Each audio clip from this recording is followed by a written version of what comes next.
Hello everyone, it's time for another amazing and exciting charging test. I charged a BMW iX350 which has a 115 kWh battery, 108 kWh can be used at an citywide charger, an HYC 1000 that can charge with up to 600 kilowatt, but most importantly it goes up to 600 amps, where most other chargers are limited to 500 amps. And let's say for example you have an 800 volt battery system and then 500 amp and you have exactly 800 volt, the maximum you can get is 400 kilowatt.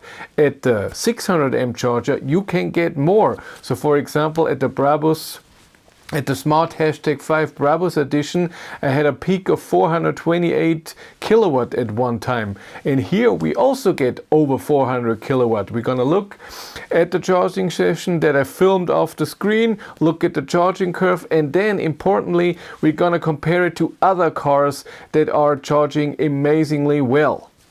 Do you want to charge for free? Of course you do. And how can you do that? With AndCharge. AndCharge is an app. You install it on your phone, and when you are at a charger, you rate the charger. And for this, you get kilometers and stars, and these you can exchange for charging credit. Use the link in the description below to get 20 kilometers to start with. And here we have the screen.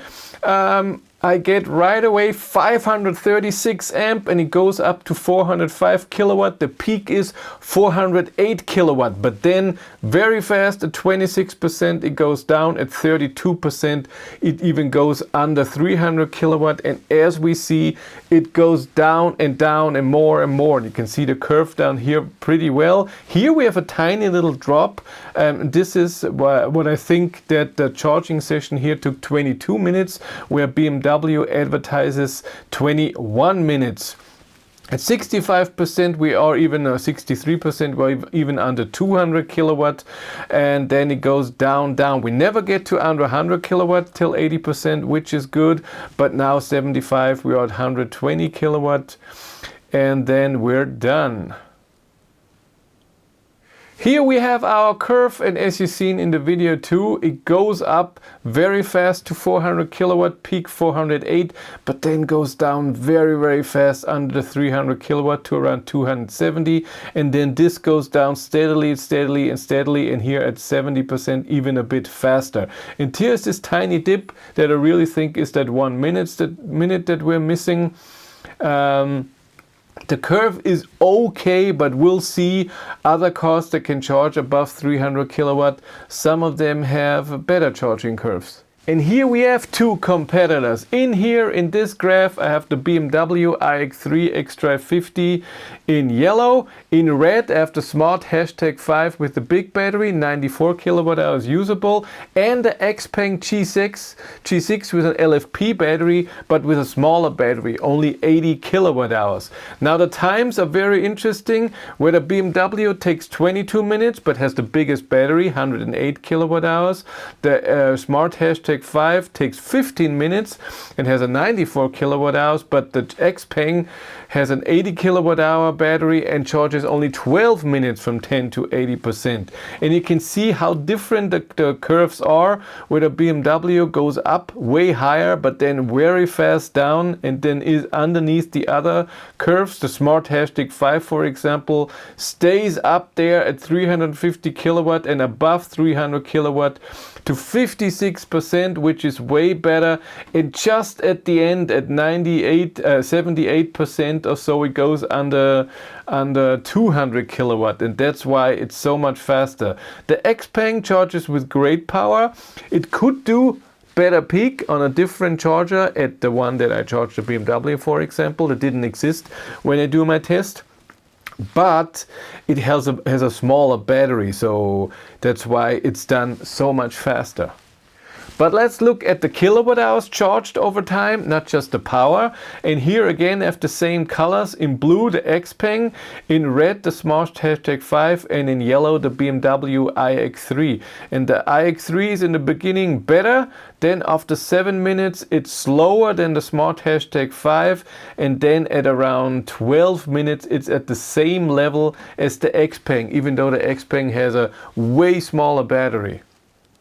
I mean, you can see that here after 10 minutes, the Smart has charged 55 kilowatt hours, the XPENG 47 and the iX3 50. So that's 5 kilowatt hours less in 10 minutes.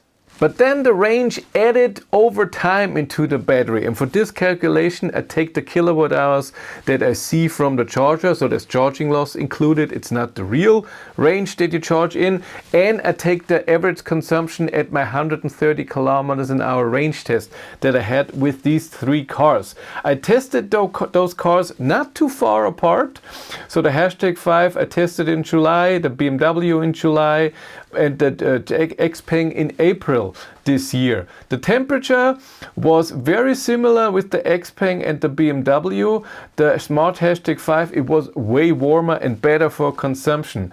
The Smart also was the Brabus edition, therefore the consumption is a bit higher. But when we look at the consumption, the XPENG had the highest consumption with 27.1 kilowatt hours per 100 kilometers. The Smart #5 right after, but like I said, without Brabus edition it would be a bit better.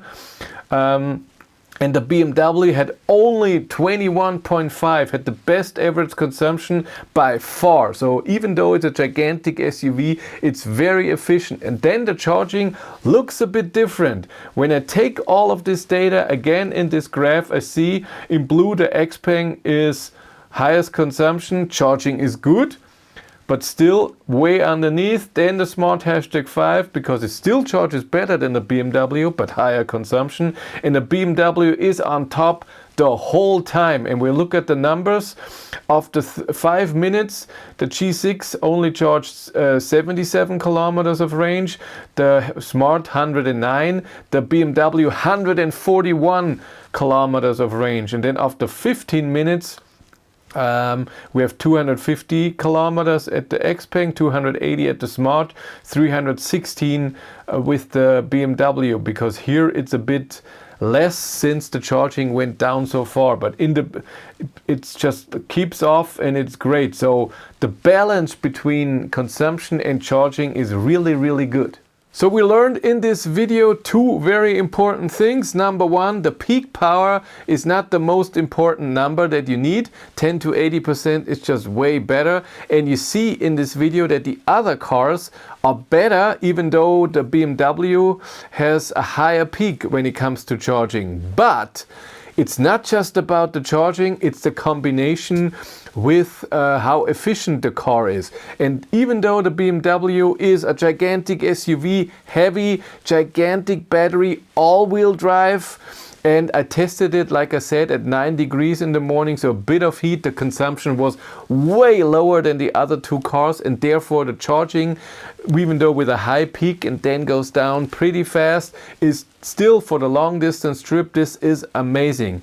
If the BMW would charge like the other two cars, especially like the Smart #5, then of course that would be incredible. But the chemistry and how the battery is, there's always limitation. Every manufacturer does it in a different way. Even though the curve of the BMW is not incredible, still with this consumption, the range is charged back into the battery pretty fast. What I see with this car, to the difference, for example, to the Smart #5, is that you have to, if it's important to you to get fast to your destination, you have to calculate a bit better. So you have to see, okay, how do I arrive at the next charger? How far do I charge? Okay, it's 63%, let's leave. In the Smart, if you don't stop charging and charge to 80%, like 3 minutes more, it's still fine, and then you can drive faster. You have all the time in the world. You can have higher consumption, or you arrive with a higher state of charge, because it charges so amazing that 3 minutes do a lot on this battery. That's the difference here. But again, BMW does it still good because of this great consumption. That's it for me. Thanks so much for watching. Have a great day and take care. Bye.